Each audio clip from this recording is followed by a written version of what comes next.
Are you enjoying the game today? Welcome to the Deep Dive. Today we're jumping into a game that is a beautiful, chaotic masterpiece of the 8-bit era. We are talking about the 1987 Famicom classic, Getsu Fuma Den. This is pure, uncut Konami. It's this incredible blend of rock-solid action that they were known for, mixed with, game design choices that were just beautifully confusing. And our mission today is to figure out what makes this game such an enduring cult classic, because it has some of the most player-hostile mechanics I've ever seen. It really does. But first, let's just get this out of the way, because it drives me crazy. It is Getsu Fuma Den, not Get Fuma Den. Right. You got to get the name right. You have to. And that precision is hilarious, because the game's setting is the most imprecise, chaotic thing ever. It looks like feudal Japan, right? Totally. All the demons, the samurai aesthetic. But then the intro text hits you, and you find out it's secretly the year 14672 AD. Yes, the first year of the demon calendar just throws you for a loop immediately. Like, what? We're 12,000 years in the future. Yeah. It makes no sense, and I love it. It just sets this perfect, unhinged tone for the whole experience. And the plot is just as over the top. The Demon King, Ryukotsuki. The Dragon Bone Demon. Such a cool name. He awakens from hell, kills Fuma's two older brothers, who apparently were rulers of the whole world. Wait, just like that. They're just gone in the opening text. Gone, You know. instantly. And he steals the family treasure, the 3 Hado swords. So Fuma, the youngest brother, has to go to Kichideo Crazy Demon Island to get revenge. It's pure 8-bit drama. So some people call it an action RPG, but you can't talk about this game without mentioning the elephant in the room. You really can't. That would be Namco's Gunpei Fuma Den. It was a huge arcade hit the year before. And, well, the aesthetic of Getsu Fuma Den is, let's say, extremely similar. The whole Japanese hellscape vibe, the big character sprites, it caused a lot of debate back in the day. It did. But where Getsu Fuma Den really carves out its own identity is in its structure. It's basically 3 completely different games smashed into one. Okay, so let's unpack that. The first mode is the top-down field map. Right, that's your overworld. You walk around, go to shops, find shrines, pretty standard stuff. Like a Zelda map. Exactly. But then you walk into a Torii gate or a random encounter symbol, and bam! It instantly shifts into a 2D side-scrolling action stage, the main meat of the game. And then when you think you've settled into that, you enter a dungeon and the whole perspective flips again into these terrifying 3D first-person mazes. It's so jarring. Every time it happens, it's like your brain has to completely reboot. Let's talk about that 2D action first, though, because this is where Konami's quality really shines. Oh, for sure. The controls are perfect. A to jump, B to attack, super responsive. And your starting sword, it's short, but that swing has a huge semicircular hitbox. It feels so good to connect with enemies. You need that good feeling because you have to grind. The RPG element here is the Ken gauge. Yeah, Ken for sword. It's basically your experience points. You kill enemies, the gauge goes up, and Fuma's attack power increases. And if you don't keep that Ken level up, you might as well be hitting late-game enemies with a pool noodle. They become total damage sponges. You also need money, the Okane, from those little purses enemies drop, for spirit medicine, for the rock sword that breaks obstacles. And candles. Do not forget the candles. You are completely lost without them in those 3D mazes. Ugh, the mazes. Let's get into the stress. So the movement is classic tank controls.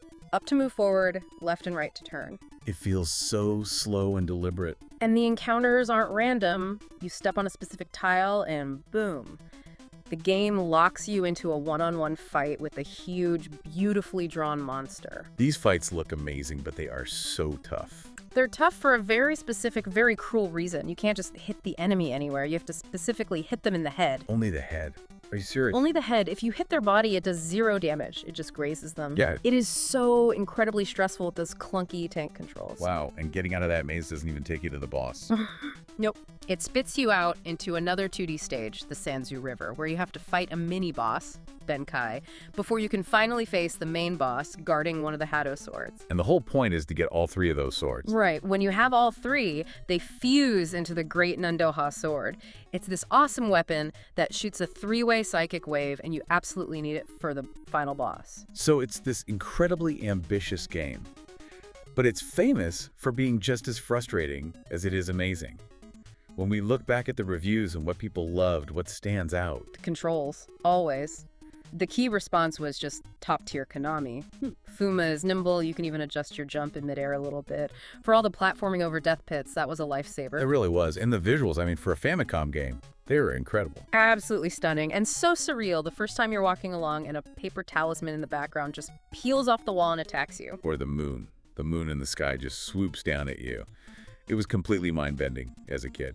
That surrealism even carried over to your death. I will never forget falling into a pit and seeing that giant kanji character for death, for she, just float it from the bottom of the screen. Oh my god, yes. It was so artistic and weird. It gave the game such a unique flavor. But okay, let's get into the messy stuff, the controversies, the balance breakers. This is where it gets really interesting. We talked about the Getsu Fuma Den thing, but let's talk about the item that just breaks the entire game. The demon top. The Mashu no Koma. You can find this thing pretty early, and what it does is it replaces your jump. With what? With an invincible spinning body slam attack. Wait. You said invincible. An invincible spin attack that you can get near the start of the game. That is correct.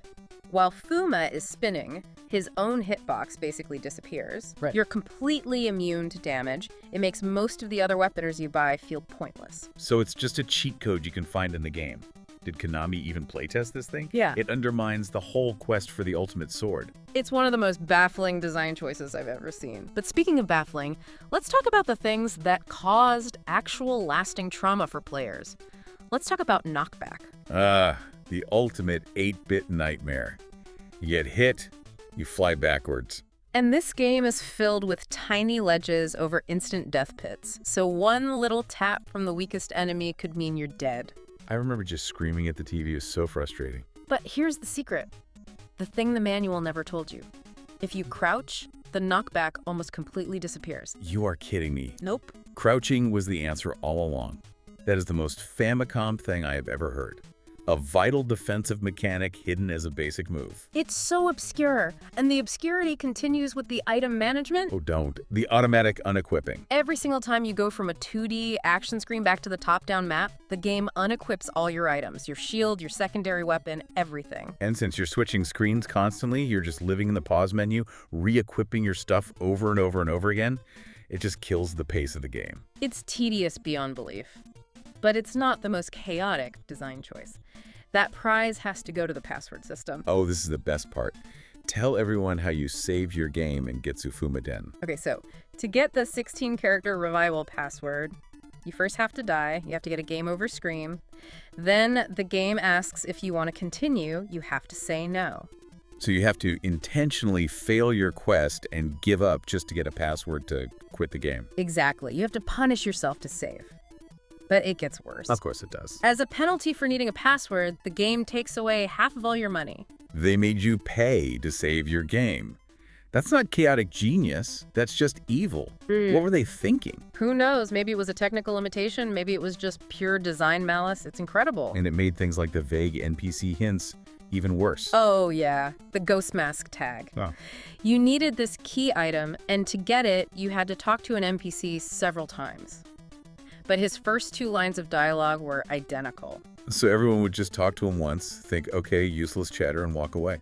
And then get permanently stuck later in the game because they never got the key. It's just so unforgiving.